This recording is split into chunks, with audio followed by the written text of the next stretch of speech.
ខ្ញុំចាទាំងពីរទាំង4នេះបងប្អូនចានេះគឺខ្ញុំថតបង្ហាញជូនបងប្អូននៅថ្ងៃត្រង់អញ្ចឹងណាពេលរសៀលចាគឺវាដើរពេញទៅត្រង់ស៊ីចំណីស៊ីអីចឹងណាបងប្អូនចាត្រង់នេះគឺទលាស្អាតធំស្អាតមែនទេបងប្អូនចាដើម្បីងាយស្រួលក្នុងការរស់នៅរបស់ព្រាបមន់យើងខ្ញុំអញ្ចឹងណាបងប្អូនចានេះព្រាបពោធិ៍សមិនដឹងជាប្រភេទអីគេទេអ្នកខ្លះក៏អាចស្គាល់អញ្ចឹងប៉ុន្តែខ្ញុំអត់ស្គាល់ទេខ្ញុំដឹងតែព្រាបមន់អញ្ចឹងណាចាអានេះ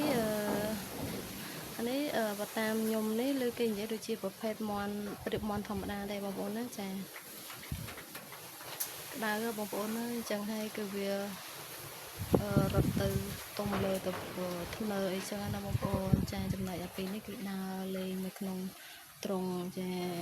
អត់ខ្វាយទេព្រោះរងថ្ងៃស្រួលណាបងប្អូនអើយចាម្ចាស់ដាក់ចំណីស៊ីស្រាប់ចឹងណាហើយនេះទឹកនេះចំណីទៅស៊ីទៅចាប់ទៅបងប្អូនងាយស្រួលមែនទែនក្នុងការ